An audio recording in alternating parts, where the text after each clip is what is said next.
Have the rising interest rates caused you to slow down or decide not to buy a home in today's market?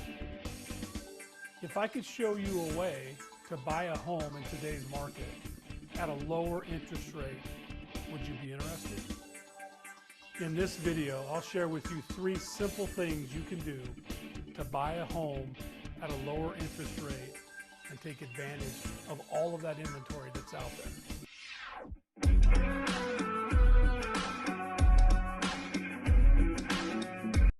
Hey, Todd Barton here from the Barton Group. I wanted to take a few minutes today and talk about creative financing and different ways that you could use to actually buy a home in today's market that would be a little bit better for you when it comes to interest rate.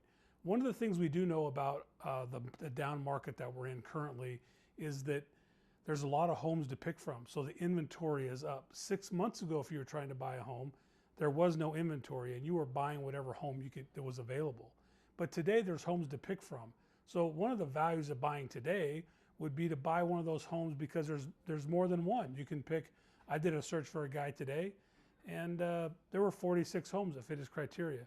6 months ago, that might have been 1 or 2. So it's a decent time to look at buying. The thing that seems to be slowing everybody down is the interest rate. So I'm going to give you 3 different ways that you could actually get financed today with a better interest rate than what you're thinking. Number 1 is you could do what's called owner financing. We could find somebody who owns a home and probably they own it free and clear. There's no mortgage against it and they want to sell it. And we would just ask them to continue to carry the mortgage for us. We would pay them just like it would be a normal mortgage. There'd still be a down payment.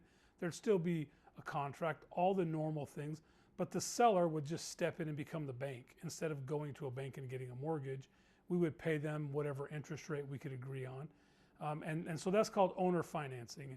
And I think as the market gets harder and harder to sell in, more sellers that own properties free and clear are willing to do owner finance. Number 2, I think another one that you could look at would be finding somebody who has a lot of money and they need somewhere to put it. I mean, they need to go out and invest their money somewhere.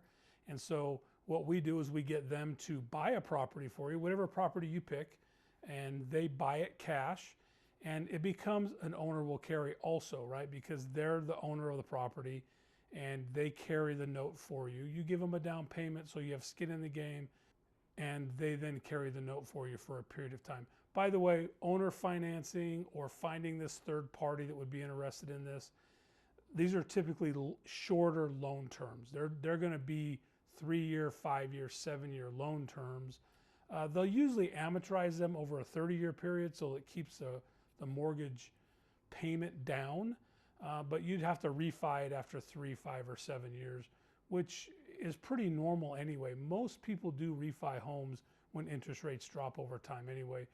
The third and the final way, probably the most effective way in my opinion, was we'd go to a bank and we would get a mortgage called a 2-1 buy down or a 3-2-1 buy down, where the mortgage company sells us the loan at a little higher cost, but they also lower the interest rate down. So it's kind of like buying the interest rate down, but you can buy it down for 2 years, 1 year, or you can do the 3-2-1, which is 3 years, 2 years, and 1 year. And the example of that is 7% interest rate, and you do a 3-2-1, the first year of your interest would be at 4%. The second year would then go to 5%. This third year would then go to 6%. And at the end, you would end up at 7% if at no time during that 3 years you were able to refi the property. And so again, refining properties is a very easy thing to do. And I think you should understand with the buy down programs that are available, if you refied it in the first year, you still have 2 years of money that you can use to pay for your refi. And in that case, you'd probably get a little bit of refund at the end. So they don't actually use the money until you get the interest rate that year, if that makes any sense. And so you have money left over in that actual program that you can then use to refi your property with. And so it becomes just part of the loan. So 3 easy, creative ways to get finance for a property today. One would be find an owner that's willing to carry the note. Number two is to find somebody with a lot of money that wants to buy a property as an investment and then become an owner will carry essentially. And the third way is use some type of buy down program, 3-2-1, 2-1, some type of buy down that buys the interest rate down. By the way, the cost of buying it down, most sellers will pay today. So when we write your offer, we would ask the seller to pay whatever that fee was for that 3-2-1 buy down or the 2-1 buy down. So 3 ways to get into a home today. If you're in need of moving, you want to buy a home, those are 3 creative ways to actually get into a home in today's market. So hey, there you have it. Check out some of our other videos here if you want to stay informed about real estate in Las Vegas.